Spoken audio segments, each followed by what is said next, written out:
بسم الله الرحمن الرحيم. يا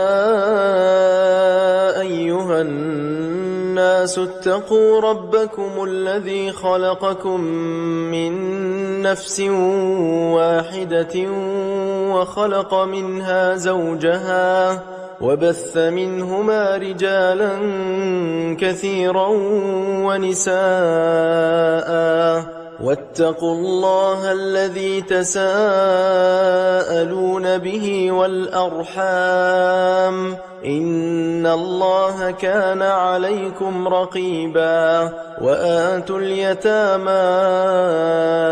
أموالهم ولا تتبدلوا الخبيث بالطيب ولا تأكلوا أموالهم إلى أموالكم إنه كان حوبا كبيرا وإن خفتم ألا تقسطوا في اليتامى فانكحوا ما طاب لكم من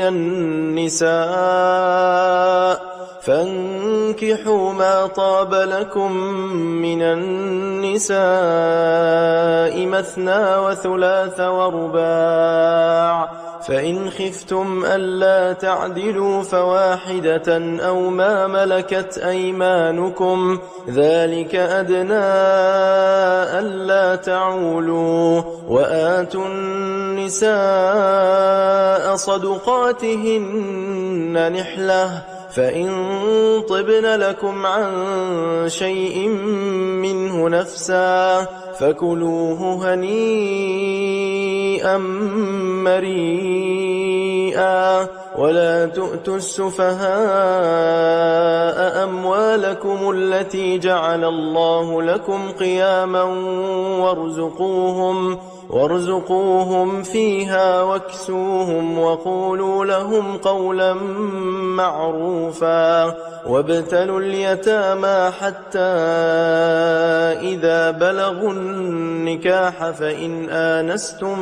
منهم رشدا فادفعوا إليهم أموالهم ولا تأكلوها إسرافا وبدارا أن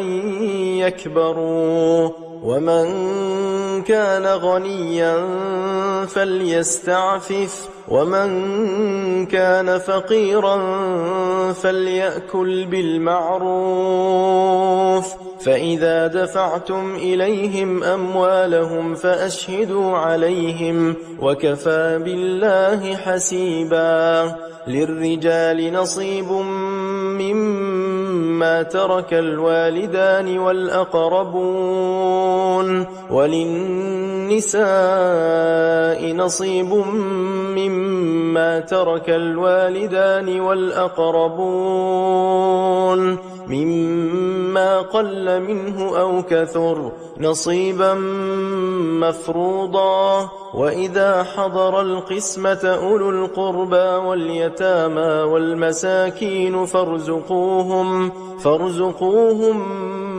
منه وقولوا لهم قولا معروفا وليخشى الذين لو تركوا من خلفهم ذرية ضعافا خافوا عليهم فليتقوا الله وليقولوا قولا سديدا إن الذين يأكلون أموال اليتامى ظلما إنما يأكلون في بطونهم نارا وسيصلون سعيرا يوصيكم الله في أولادكم للذكر مثل حظ الأنثيين فإن كن نساء فوق 2 فلهن ثلثا ما ترك وإن كانت واحدة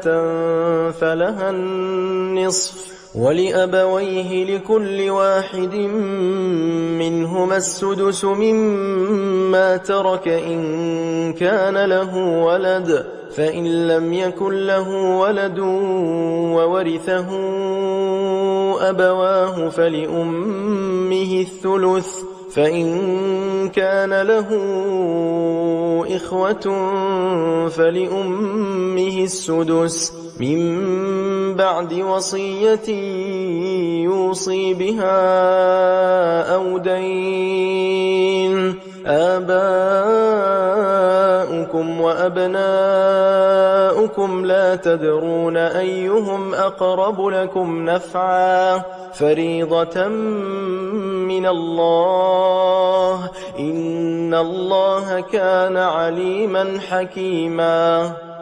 ولكم نصف ما ترك أزواجكم إن لم يكن لهن ولد فإن كان لهن ولد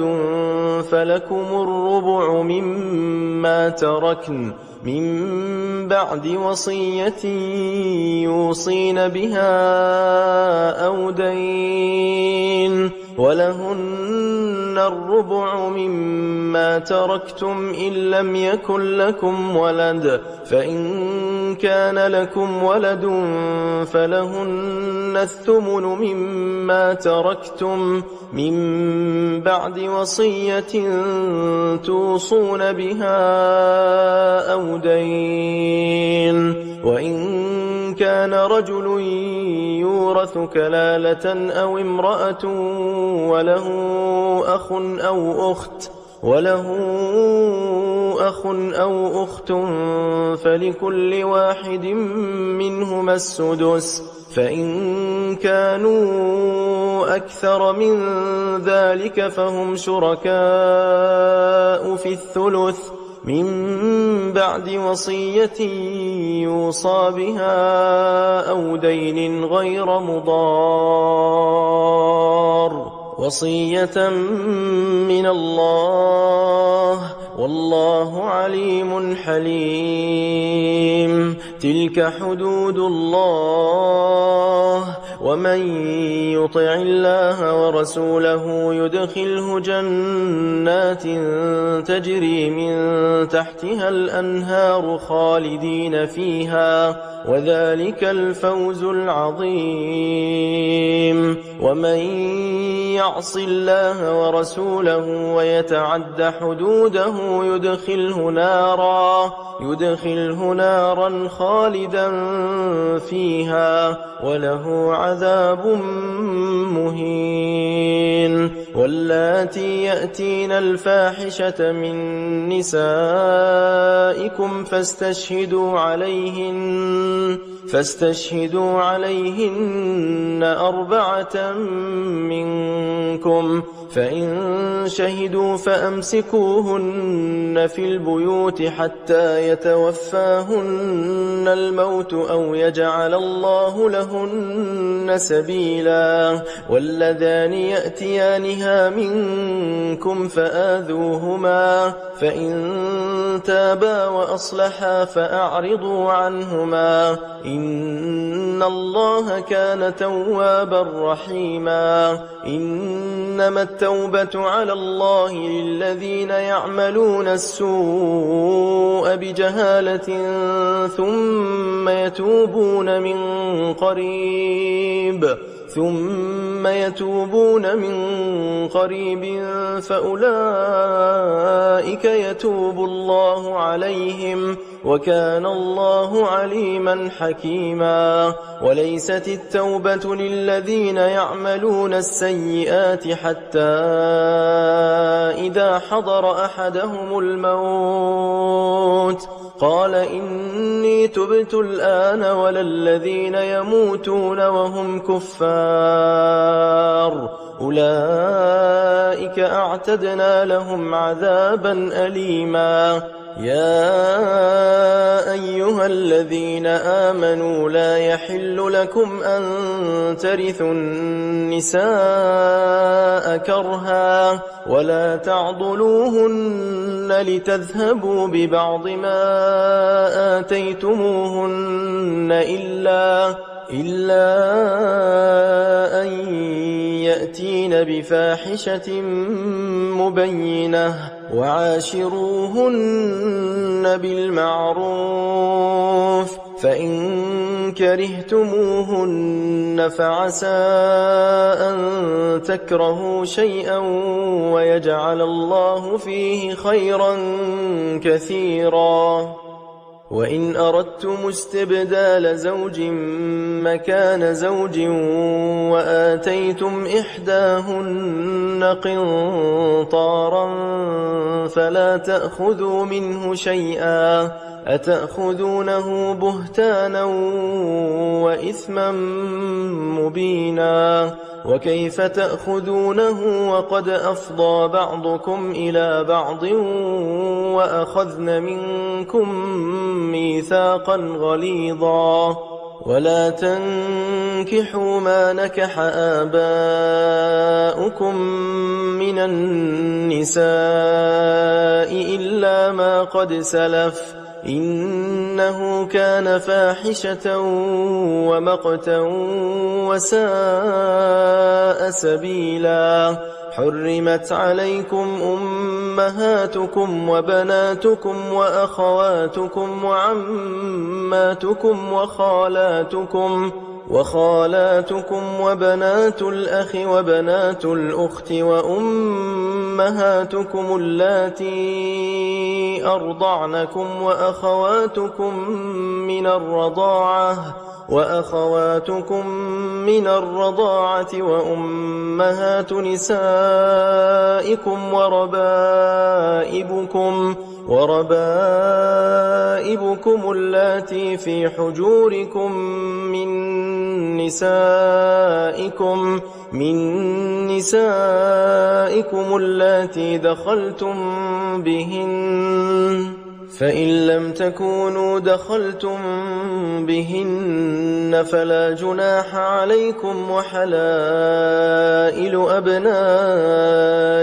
الذين من أصلابكم وأن تجمعوا بين الأختين إلا ما قد سلف إن الله كان غفورا رحيما. والمحصنات من النساء إلا ما ملكت أيمانكم كتاب الله عليكم وأحل لكم ما وراء ذلكم أن تبتغوا بأموالكم محصنين غير مسافحين فما استمتعتم به منهن فآتوهن أجورهن فريضة ولا جناح عليكم فيما تراضيتم به من بعد الفريضة إن الله كان عليما حكيما. ومن لم يستطع منكم طولا أن ينكح المحصنات المؤمنات فمما ملكت أيمانكم من فتياتكم المؤمنات والله أعلم بإيمانكم بعضكم من بعض فانكحوهن بإذن أهلهن وآتوهن أجورهن معروف محصنات غير مسافحات ولا متخذات أخدان فإذا أحصن فإن أتين بفاحشة فعليهن نصف ما على المحصنات من العذاب ذلك لمن خشي العنة منكم وأن تصبروا خير لكم والله غفور رحيم يريد الله ليبين لكم ويهديكم سنن الذين من قبلكم ويتوب عليكم والله عليم حكيم والله يريد أن يتوب عليكم ويريد الذين يتبعون الشهوات أن تميلوا ميلا عظيما يريد الله أن يخفف عنكم وخلق الإنسان ضعيفا يا أيها الذين آمنوا لا تأكلوا أموالكم بينكم بالباطل إلا أن تكون تجارة عن تراض منكم ولا تقتلوا أنفسكم إن الله كان بكم رحيما ومن يفعل ذلك عدوانا وظلما فسوف نصليه نارا وكان ذلك على الله يسيرا إن تجتنبوا كبائر ما تنهون عنه نكفر عنكم سيئاتكم وندخلكم مدخلا كريما ولا تتمنوا ما فضل الله به بعضكم على بعض للرجال نصيب مما اكتسبوا وللنساء نصيب مما اكتسبن واسألوا الله من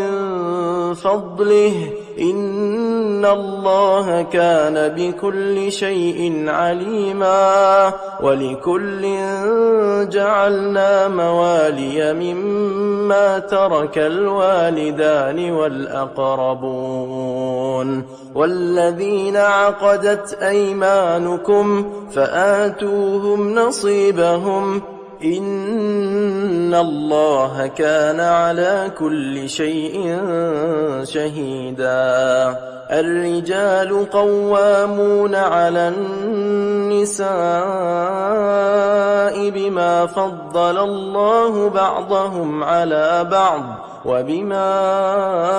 أنفقوا من أموالهم فالصالحات قانتات حافظات للغيب بما حفظ الله واللاتي تخافون نشوزهن فعظوهن واهجروهن في المضاجع واضربوهن فإن أطعنكم فلا تبغوا عليهن سبيلا إن الله كان عليا كبيرا وإن خفتم شقاق بينهما فابعثوا حكما من أهله وحكما من أهلها إن يريدا إصلاحا يوفق الله بينهما إن الله كان عليما خبيرا واعبدوا الله ولا تشركوا به شيئا وبالوالدين إحسانا وبذي القربى واليتامى والمساكين والجار ذي القربى والجار الجنب والصاحب بالجنب وابن السبيل وما ملكت أيمانكم إن الله لا يحب من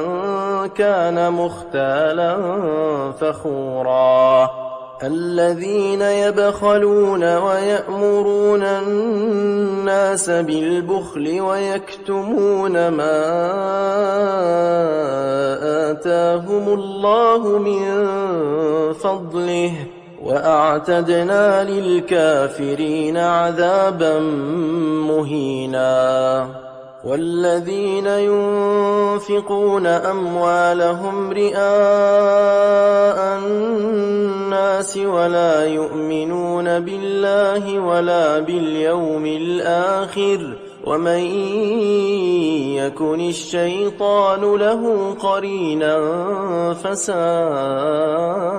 قرينا وماذا عليهم لو آمنوا بالله واليوم الآخر وأنفقوا مما رزقهم الله وكان الله بهم عليما إن الله لا يظلم مثقال ذرة وإن تك حسنة يضاعفها ويؤت من لدنه أجرا عظيما فكيف إذا جئنا من كل أمة بشهيد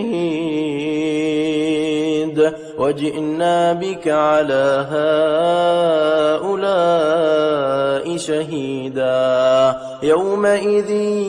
يود الذين كفروا وعصوا الرسول لو تسوى بهم الأرض ولا يكتمون الله حديثا يا أيها الذين آمنوا لا تقربوا الصلاة وأنتم سكارى حتى تعلموا ما تقولون ولا جنبا إلا عابري سبيل حتى تغتسلوا وإن كنتم مرضى أو على سفر أو جاء أحد منكم من الغائط أو لامستم النساء فلم تجدوا ماء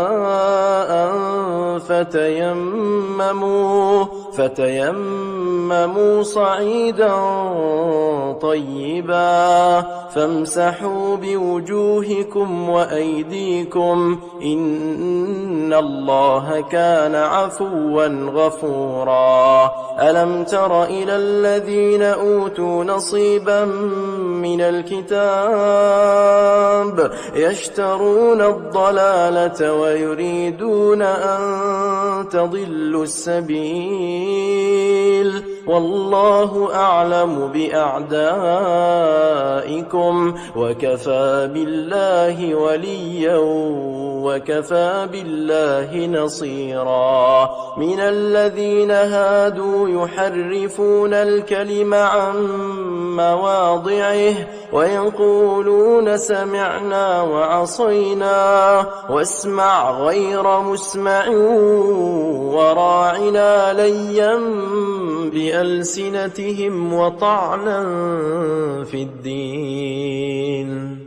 ولو أنهم قالوا سمعنا وأطعنا واسمع وانظرنا لكان خيرا لهم وأقوم ولكن لعنهم الله بكفرهم فلا يؤمنون إلا قليلا يا أيها الذين أوتوا الكتاب آمنوا بما نزلنا مصدقا لما معكم من قبل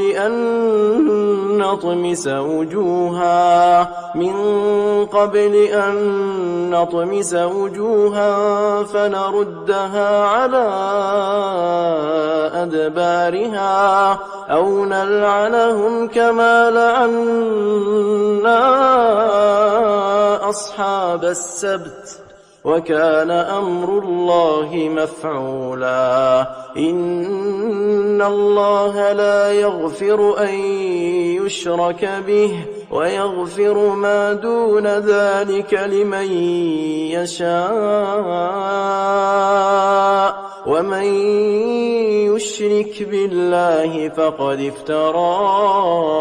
إثما عظيما ألم تر إلى الذين يزكون أنفسهم بل الله يزكي من يشاء ولا يظلمون فتيلا انظر كيف يفترون على الله الكذب وكفى به إثما مبينا ألم تر إلى الذين أوتوا نصيبا من الكتاب يؤمنون بالجبت والطاغوت ويقولون للذين كفروا هؤلاء أهدى من الذين آمنوا سبيلا أولئك الذين لعنهم الله ومن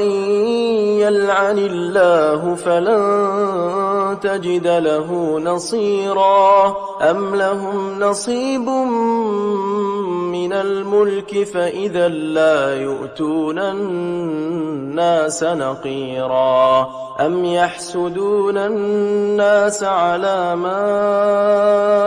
آتاهم الله من فضله فقد آتينا آل إبراهيم الكتاب والحكمة وآتيناهم ملكا عظيما فمنهم من آمن به ومنهم من صد عنه وكفى بجهنم سعيرا إن الذين كفروا بآياتنا سوف نصليهم نارا كلما نضجت جلودهم بدلناهم جلودا غيرها ليذوقوا العذاب إن الله كان عزيزا حكيما والذين آمنوا وعملوا الصالحات سندخلهم جنات تجري من تحتها الأنهار خالدين فيها أبدا لهم فيها أزواج مطهرة وندخلهم ظلا ظليلا إن الله يأمركم أن تؤدوا الأمانات إلى أهلها وإذا حكمتم بين الناس أن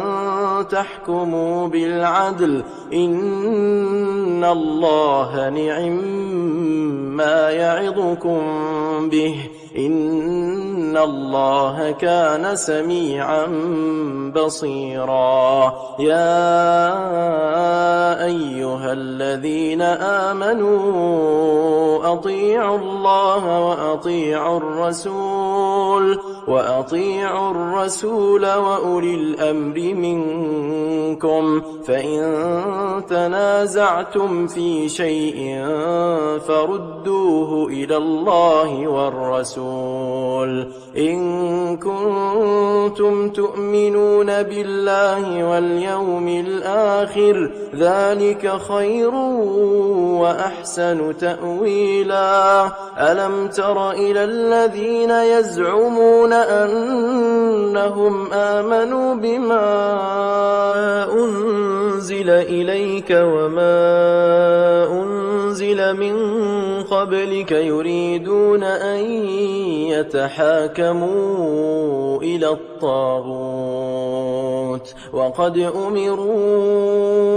أن يكفروا به ويريد الشيطان أن يضلهم ضلالا بعيدا وإذا قيل لهم تعالوا إلى ما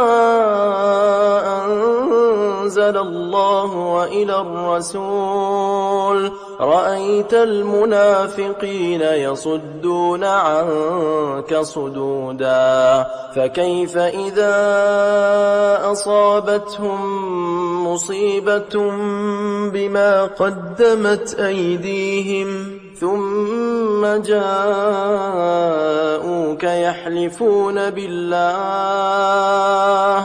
يحلفون بالله إن أردنا إلا وتوفيقا. أولئك الذين يعلم الله ما في قلوبهم فأعرض عنهم وعظهم وقل لهم في أنفسهم قولا بليغا. وما أرسلنا من رسول إلا ليطاع بإذن الله ولو أنهم إذ ظلموا أنفسهم جاءوك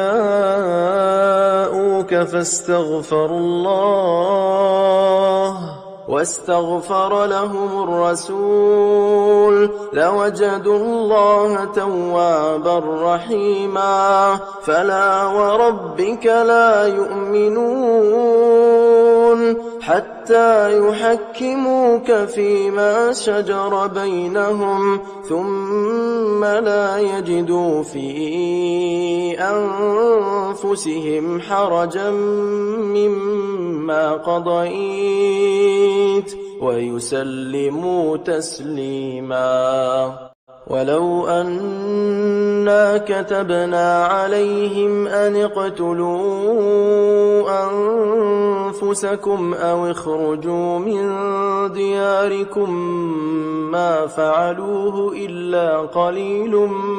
منهم ولو أنهم فعلوا ما يوعظون به لكان خيرا لهم وأشد تثبيتا. وإذا لآتيناهم من لدنا أجرا عظيما ولهديناهم صراطا مستقيما. ومن يطع الله والرسول فأولئك مع الذين أنعم الله عليهم من النبيين والصديقين والشهداء والصالحين وحسن أولئك رفيقا. ذلك الفضل من الله وكفى بالله عليما. يا أيها الذين آمنوا خذوا حذركم فانفروا ثبات أو انفروا جميعا. وإن منكم لمن ليبطئن فإن أصابتكم مصيبة قال قد أنعم الله علي إذ لم أكن معهم شهيدا. ولئن أصابكم فضل من الله ليقولن كأن لم تكن بينكم وبينه مودة يا ليتني كنت معهم فأفوز فوزا عظيما. فليقاتل في سبيل الله الذين يشرون الحياة الدنيا بالآخرة ومن يقاتل في سبيل الله فيقتل أو يغلب فسوف نؤتيه أجرا عظيما. وما لكم لا تقاتلون في سبيل الله والمستضعفين من الرجال والنساء والولدان الذين يقولون ربنا أخرجنا من هذه القرية الظالم أهلها واجعل لنا من لدنك وليا واجعل لنا من لدنك نصيرا. الذين آمنوا يقاتلون في سبيل الله والذين كفروا يقاتلون في سبيل الطاغوت فقاتلوا أولياء الشيطان إن كيد الشيطان كان ضعيفا. ألم تر إلى الذين قيل لهم كفوا خذوا أيديكم وأقيموا الصلاة وآتوا الزكاة فلما كتب عليهم القتال إذا فريق منهم يخشون الناس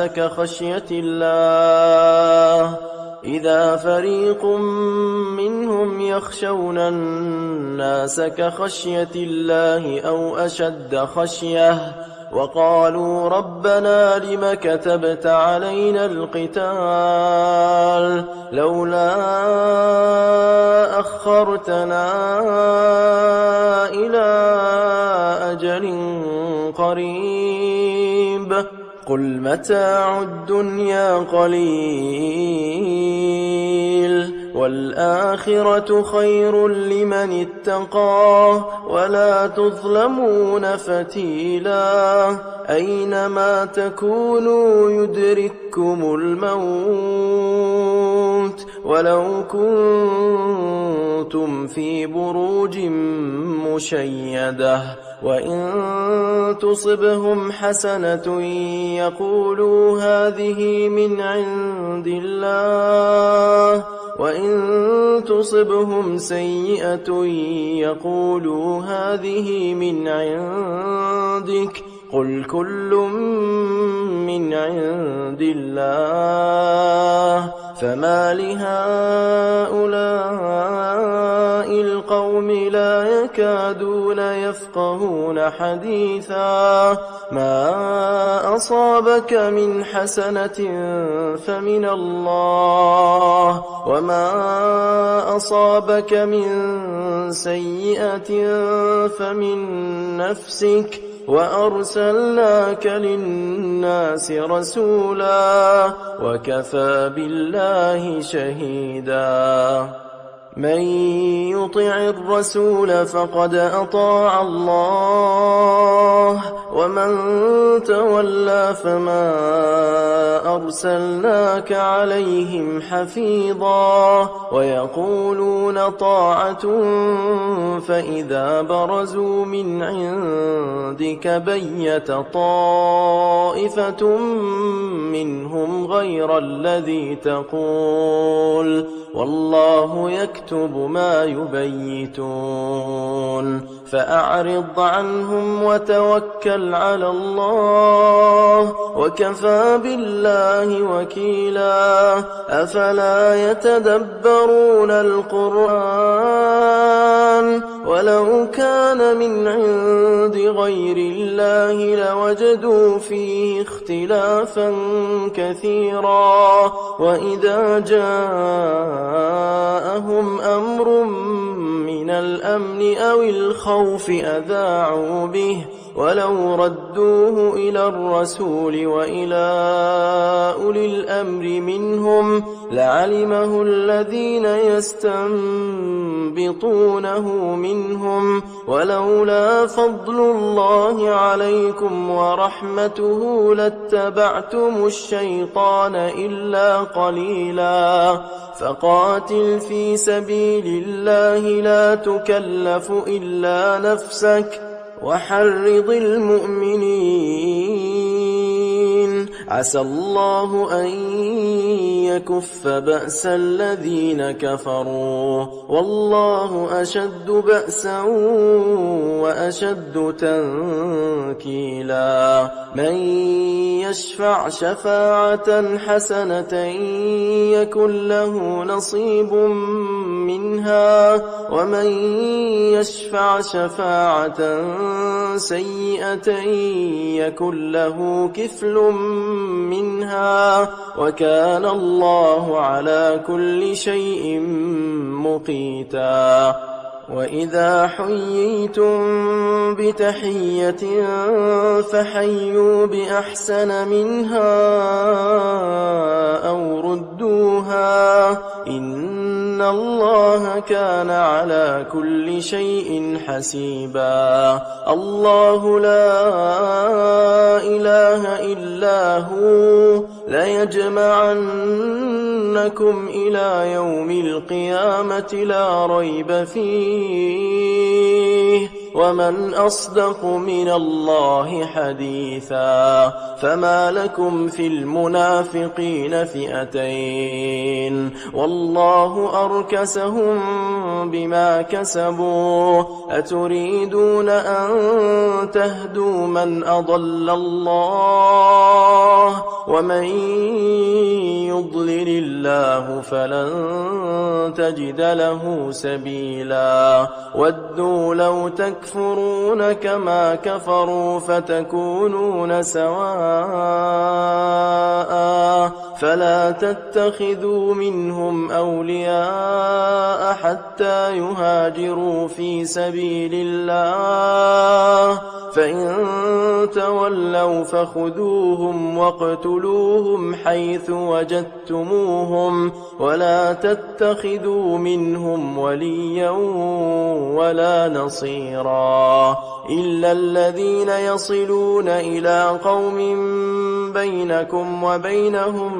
ميثاق أو جاءوكم حصرت صدورهم أن يقاتلوكم أو يقاتلوا قومهم ولو شاء الله لسلطهم عليكم فلقاتلوكم فإن اعتزلوكم فلم يقاتلوكم وألقوا إليكم السلم فما جعل الله لكم عليهم سبيلا ستجدون آخرين يريدون أن يأمنوكم ويأمنوا قومهم كلما ردوا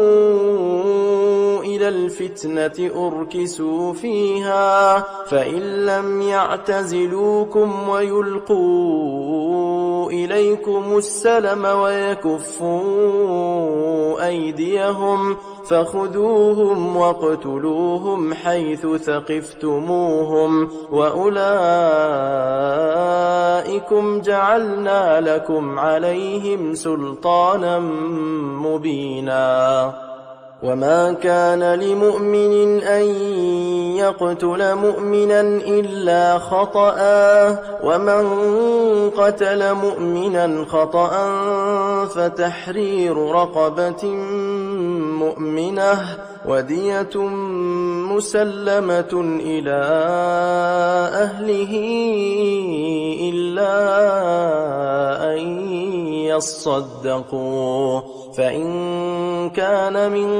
قوم عدو لكم وهو مؤمن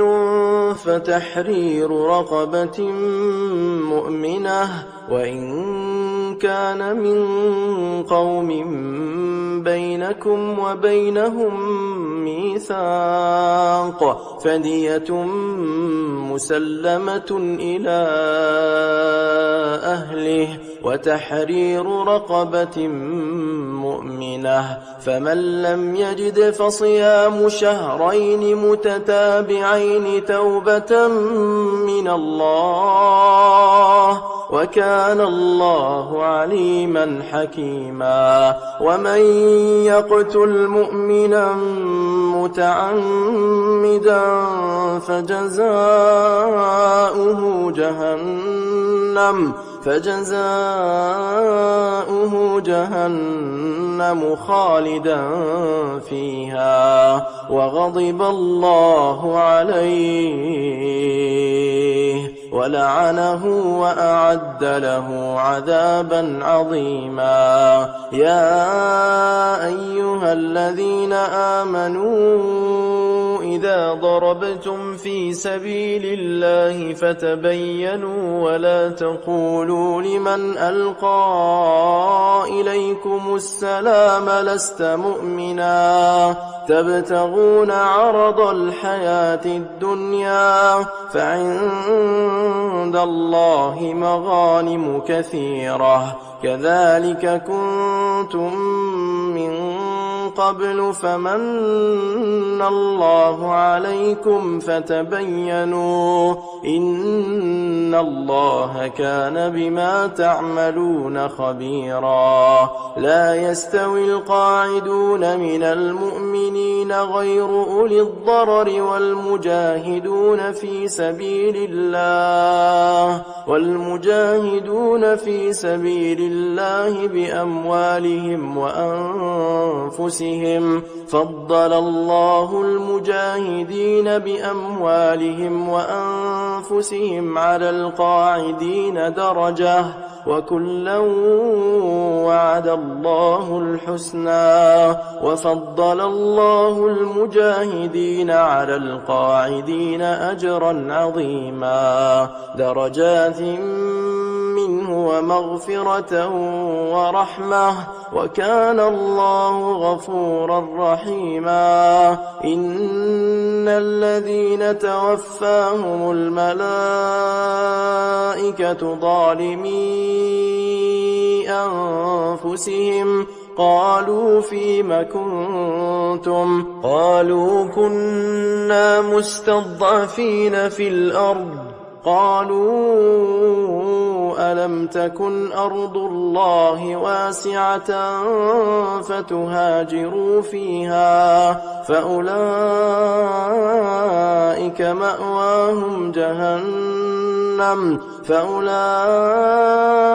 مأواهم جهنم وساءت مصيرا إلا المستضعفين من الرجال والنساء والولدان لا يستطيعون حيلة ولا يهتدون سبيلا فأولئك عسى الله أن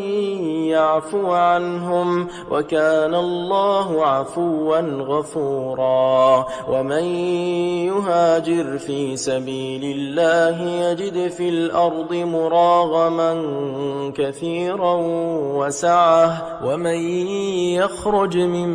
بيته مهاجرا إلى الله ورسوله ثم يدركه الموت فقد وقع أجره على الله وكان الله غفورا رحيما وإذا ضربتم في الأرض فليس عليكم جناح أن تقصروا من الصلاة إن خفتم أن يفتنكم الذين كفروا إن الكافرين كانوا لكم عدوا مبينا وإذا كنت فيهم فأقمت لهم الصلاة فلتقم طائفة منهم معك وليأخذوا أسلحتهم فإذا سجدوا فليكونوا من ورائكم ولتأت طائفة أخرى لم يصلوا فليصلوا معك وليأخذوا حذرهم وأسلحتهم ود الذين كفروا لو تغفلون عن أسلحتكم وأمتعتكم فيميلون عليكم ميلة واحدة ولا جناح عليكم إن كان بكم أذى من مطر أو كنتم مرضى أن تضعوا أسلحتكم وخذوا حذركم إن الله أعد للكافرين عذابا مهينا فإذا قضيتم الصلاة فاذكروا الله قياما وقعودا وعلى جنوبكم فإذا اطمأننتم فأقيموا الصلاة إن الصلاة كانت على المؤمنين كتابا موقوتا ولا تهنوا في ابتغاء القوم إن تكونوا تألمون فإنهم يألمون كما تألمون وترجون من الله ما لا يرجون وكان الله عليما حكيما إنا أنزلنا إليك الكتاب بالحق لتحكم بين الناس بما أراك الله ولا تكن للخائنين خصيما واستغفر الله إن الله كان غفورا رحيما ولا تجادل عن الذين يختانون أنفسهم إن الله لا يحب من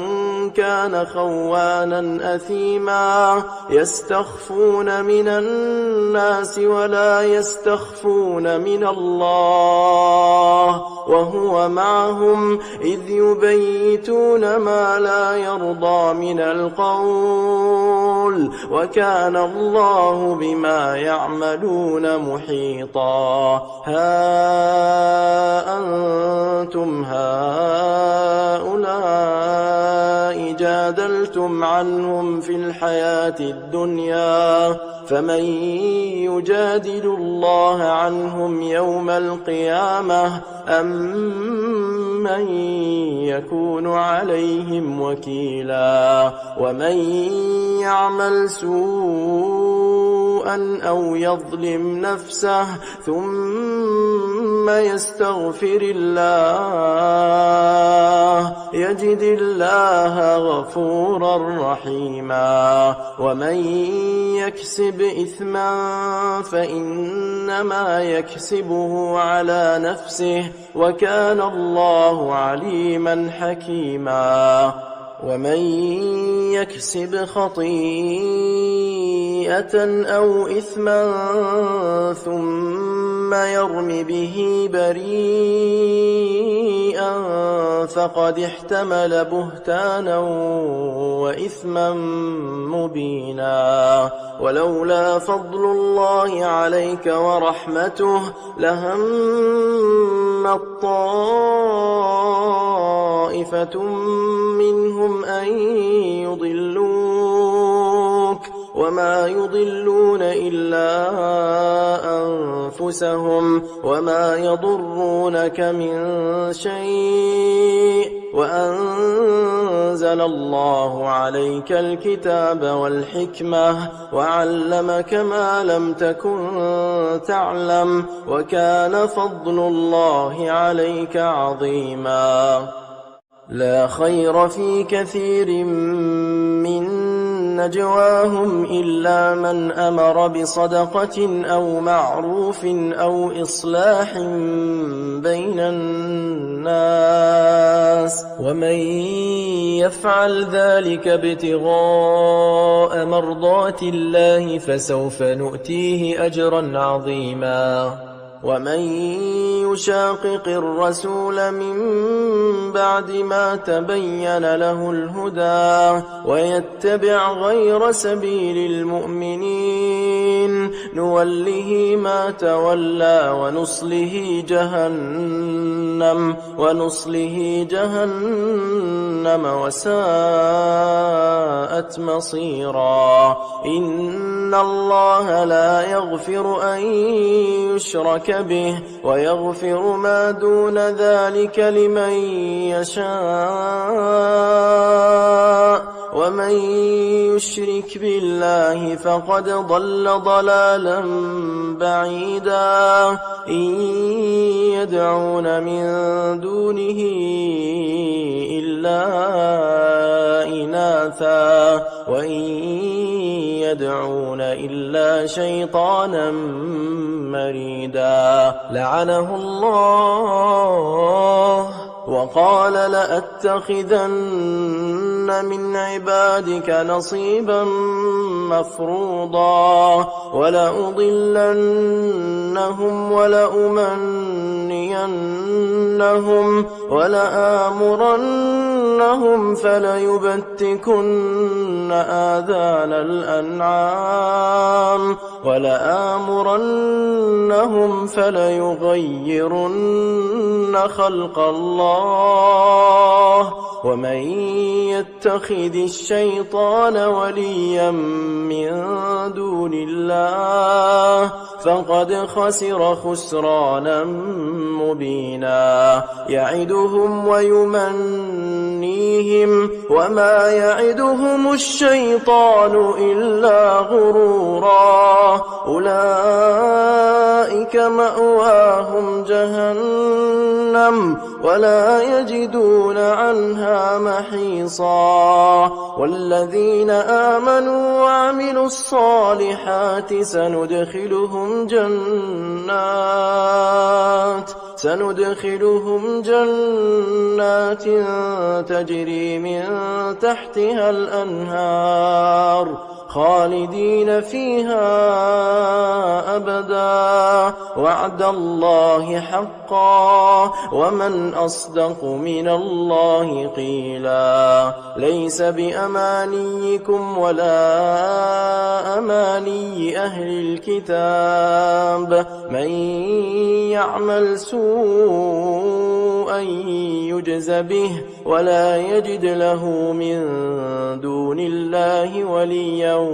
ولا نصيرا ومن يعمل من الصالحات من ذكر أو أنثى وهو مؤمن فأولئك يدخلون الجنة ولا يظلمون نقيرا ومن أحسن دينا ممن أسلم وجهه لله وهو محسن واتبع ملة إبراهيم حنيفا واتخذ الله إبراهيم خليلا ولله ما في السماوات وما في الأرض وكان الله بكل شيء محيطا ويستفتونك في النساء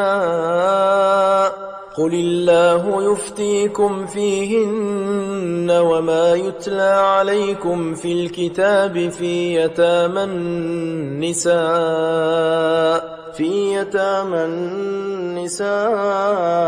اللاتي لا تؤتونهن ما كتب لهن وترغبون أن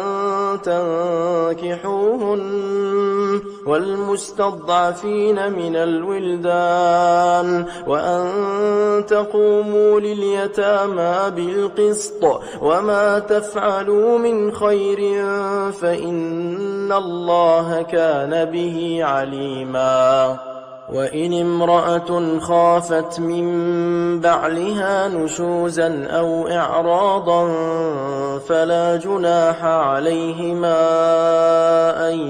يصلحا بينهما صلحا والصلح خير وأحضرت الأنفس الشح وإن تحسنوا وتتقوا فإن الله كان بما تعملون خبيرا ولن تستطيعوا أن تعدلوا بين النساء ولو حرصتم فلا تميلوا كل الميل فتذروها كالمعلقة وإن تصلحوا وتتقوا فإن الله كان غفورا رحيما وإن يتفرقا يغني الله كلا من سعته وكان الله واسعا حكيما ولله ما في السماوات وما في الأرض ولقد وصينا الذين أوتوا الكتاب من قبلكم وإياكم أن اتقوا الله وإن تكفروا فإن لله ما في السماوات وما في الأرض وكان الله غنيا حميدا ولله ما في السماوات وما في الأرض وكفى بالله وكيلا إن يشأ يذهبكم أيها الناس ويأت بآخرين وكان الله على ذلك قديرا من كان يريد ثواب الدنيا فعند الله ثواب الدنيا والآخرة وكان الله سميعا بصيرا يا أيها الذين آمنوا كونوا قوامين بالقسط شهداء لله ولو على أنفسكم أو الوالدين والأقربين إن يكن غنيا أو فقيرا فالله أولى بهما فلا تتبعوا الهوى أن تعدلوا وإن تلووا أو تعرضوا فإن الله كان بما تعملون خبيرا يا أيها الذين آمنوا بالله ورسوله والكتاب الذي نزل على رسوله والكتاب الذي أنزل من قبل ومن يكفر بالله وملائكته وكتبه ورسله واليوم الآخر فقد ضل ضلالا بعيدا إن الذين آمنوا ثم كفروا ثم آمنوا ثم كفروا ثم ازدادوا كفرا لم يكن الله ليغفر لهم ولا ليهديهم سبيلا بشر المنافقين بأن لهم عذابا أليما الذين يتخذون الكافرين أولياء من دون المؤمنين أيبتغون عندهم العزة فإن العزة لله جميعا وقد نزل عليكم في الكتاب أن إذا سمعتم آيات الله يكفر بها ويستهزأ بها فلا تقعدوا معهم حتى يخوضوا في حديث غيره إنكم إذا مثلهم إن الله جامع المنافقين والكافرين في جهنم جميعا الذين يتربصون بكم فإن كان لكم فتح من الله قالوا ألم نكن معكم وإن كان للكافرين نصيب قالوا ألم نستحوذ عليكم ونمنعكم من المؤمنين فالله يحكم بينكم يوم القيامة ولن يجعل الله للكافرين على المؤمنين سبيلا إن المنافقين يخادعون الله وهو خادعهم وإذا قاموا إلى الصلاة قاموا كسالى يراءون الناس ولا يذكرون الله إلا قليلا مذبذبين بين ذلك لا إله هؤلاء ولا إله هؤلاء ومن يضلل الله فلن تجد له سبيلا يا أيها الذين آمنوا لا تتخذوا الكافرين أولياء من دون المؤمنين أتريدون أن تجعلوا لله عليكم سلطانا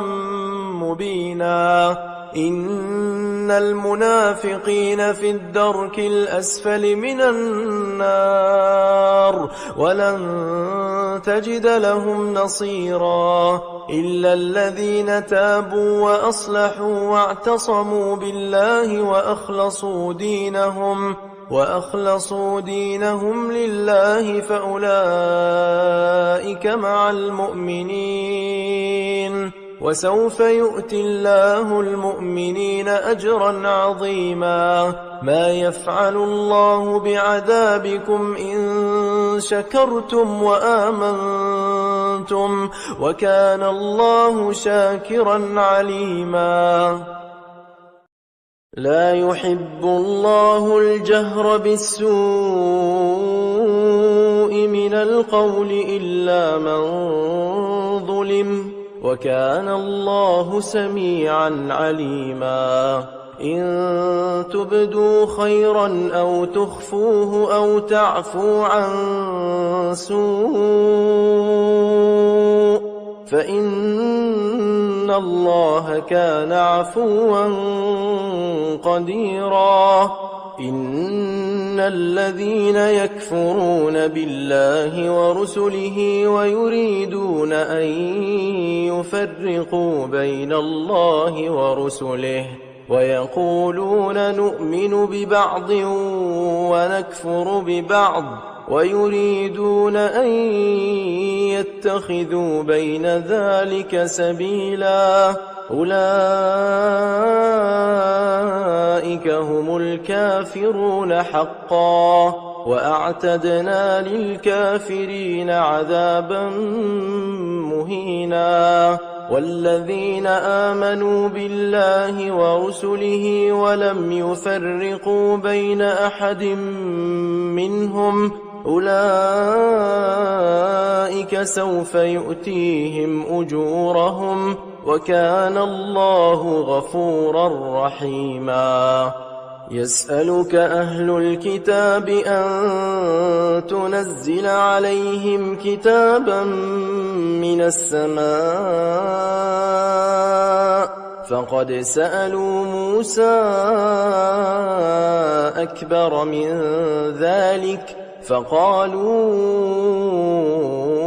أرنا الله جهرة فأخذتهم الصاعقة بظلمهم ثم اتخذوا العجل من بعد ما جاءتهم البينات فعفونا عن ذلك وآتينا موسى سلطانا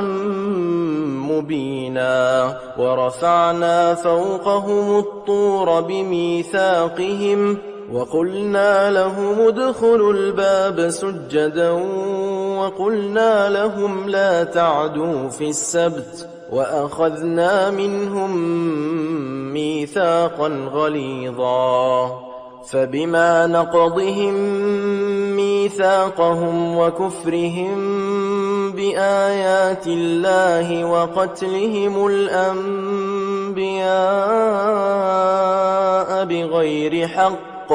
وقولهم قلوبنا غلف بل طبع الله عليها بكفرهم فلا يؤمنون إلا قليلا وبكفرهم وقولهم على مريم بهتانا عظيما وقولهم إنا قتلنا المسيح عيسى بن مريم رسول الله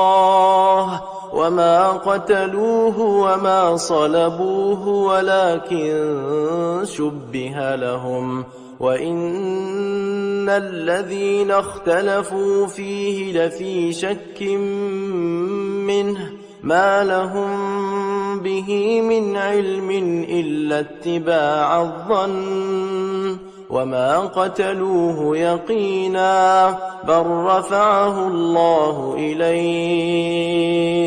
وكان الله عزيزا حكيما وإن من أهل الكتاب إلا ليؤمنن به قبل موته ويوم القيامة يكون عليهم شهيدا فبظلم من الذين هادوا حرمنا عليهم طيبات أحلت لهم وبصدهم عن سبيل الله كثيرا وأخذهم الربا وقد نهوا عنه وأكلهم أموال الناس بالباطل وأعتدنا للكافرين منهم عذابا أليما لكن الراسخون في العلم منهم والمؤمنون يؤمنون بما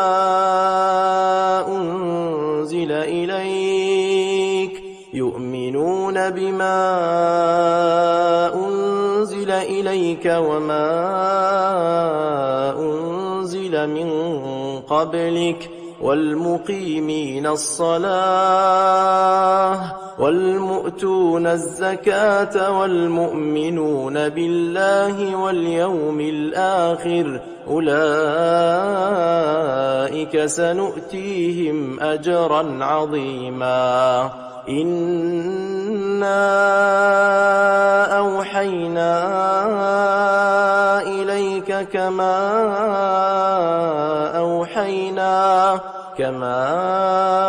أوحينا إلى نوح والنبيين من بعده وأوحينا إلى إبراهيم وإسماعيل وإسحاق ويعقوب والأسباط وعيسى وأيوب ويونس وهارون وسليمان وآتينا داود زبورا ورسلا قد قصصناهم عليك من قبل ورسلا لم نقصصهم عليك وكلم الله موسى تكليما رسلا مبشرين ومنذرين لئلا يكون للناس على الله حجة بعد الرسل وكان الله عزيزا حكيما لكن الله يشهد بما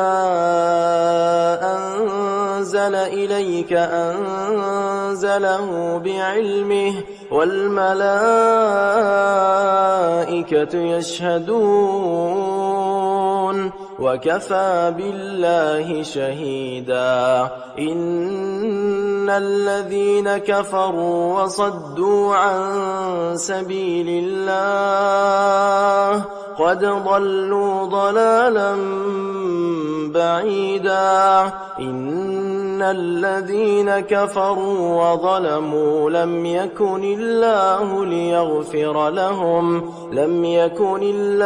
ليغفر لهم ولا ليهديهم طريقا إلا طريق جهنم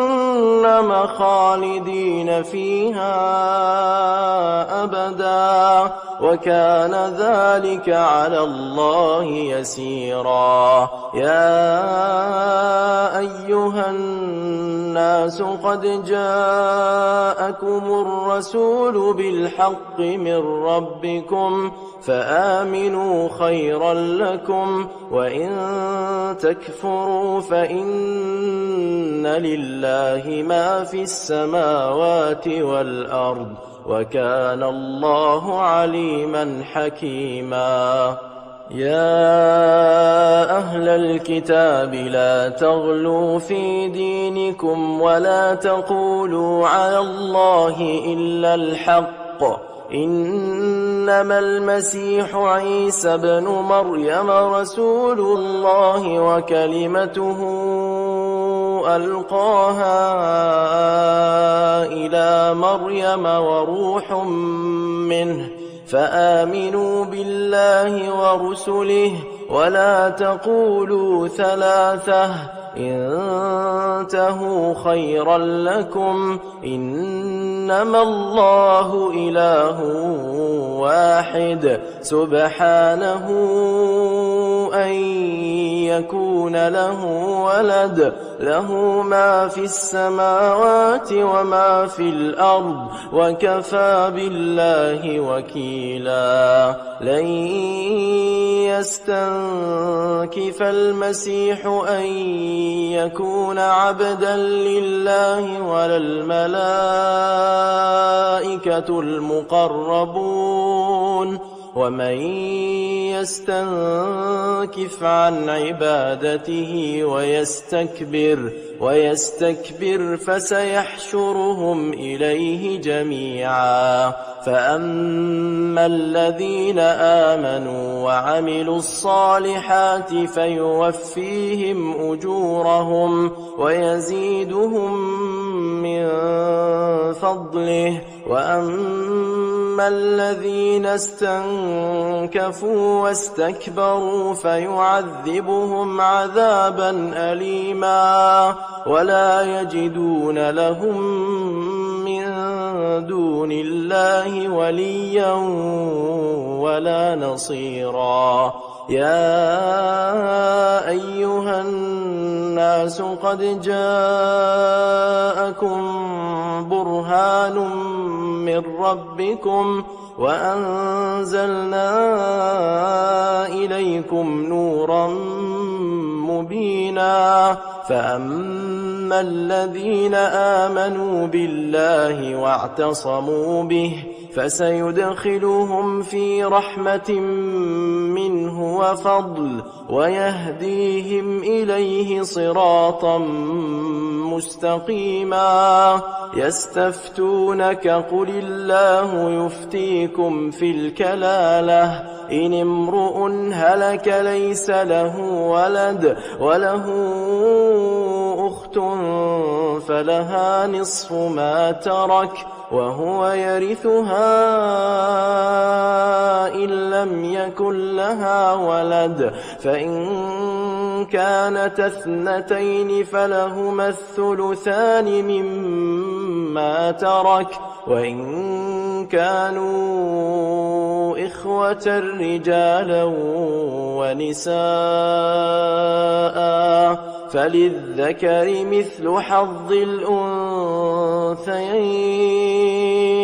يبين الله لكم أن تضلوا والله بكل شيء عليم